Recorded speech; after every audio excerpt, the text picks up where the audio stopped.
Hi friends, welcome to Hi-Inno.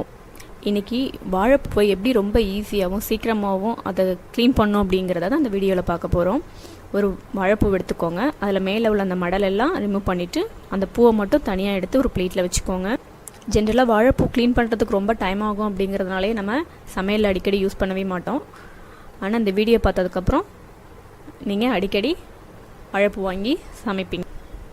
இதே மாதிரி எல்லா பூவையும் எடுத்து ஒரு பிளேட்டில் வச்சுக்கோங்க. ஒரு காய் கட் பண்ணுற அந்த போர்டு இருந்தால் எடுத்து வச்சுக்கிட்டு ஒரு நைஃப் வச்சுக்கோங்க. ரைட் சைடில் பார்த்தீங்கன்னா அந்த பூவோட அந்த கார்னரில் வச்சு நல்லா டைட் பண்ணிக்கிட்டு லெஃப்ட் ஹேண்டால் அந்த பூவை பிடிச்சி இழுத்திங்கன்னா பார்த்தீங்கன்னா தெரியும். அந்த நரம்பு எவ்வளோ ஸ்ட்ராங்காக இருக்கிற அந்த நரம்பு வந்து தனியாக வந்துடும், பூ தனியாக வந்துடும். இதே மாதிரி எடுத்து வச்சுருக்கிற எல்லா பூவையும் நீங்கள் க்ளீன் பண்ணலாம்.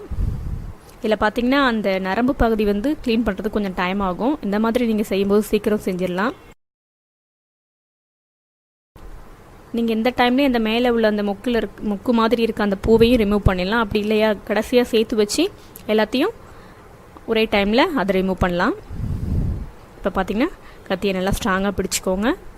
இந்த லெஃப்ட் ஹேண்டால் அந்த பூவை பிடிச்சி இழுத்திங்கன்னா அந்த நரம்பு தனியாக வந்துடும், நமக்கு பூ மட்டும் தனியாக வந்துடும். அவ்வளோதான், ரொம்ப ஈஸியாக நம்ம வாழைப்பூவை க்ளீன் பண்ணிடலாம். இல்லை அந்த நரம்பு பகுதி வந்து ரொம்ப ஸ்ட்ராங்காக இருக்கிறதுனால ஜீரணமாகாது அப்படிங்கிறதுக்காக தான் அதை ரிமூவ் பண்ணுறோம். இன்னொன்று அதில் பார்த்திங்கன்னா அந்த பூவிலே வந்து ஒரு மாதிரி அது எப்படி சொல்லுவாங்கன்னா தொப்புள் அப்படின்னு சொல்லுவோம். அதை ரிமூவ் பண்ணணும்னு அவசியம் கிடையாது, தேவைன்னா நீங்கள் அதையும் செஞ்சுக்கலாம். இந்த வீடியோவில் நான் அந்த நரம்பு மட்டும் எப்படி ரிமூவ் பண்ணணும் அப்படிங்கிறத பற்றி சொல்லியிருக்கேன். இதே மாதிரி எடுத்து வச்சுருக்கிற எல்லா பூவிலிருந்தும் அந்த நரம்பு பகுதியை ரிமூவ் பண்ணிடலாம். பார்த்திங்கன்னா வாழைப்பூ வந்து உடம்புக்கு ரொம்பவே நல்லது. இதை நம்ம க்ளீன் பண்ணுறதுக்கு டைம் ஆகும் அப்படிங்கிறதுனாலே நம்ம ஜென்ரலாக இதை வந்து சமைக்கிறதுலேருந்து அவாய்ட் பண்ணுவோம். இந்த வீடியோ பார்த்ததுக்கப்புறம் நீங்கள் கண்டிப்பாக அடிக்கடி வாங்கி சமையல் செய்வீங்க.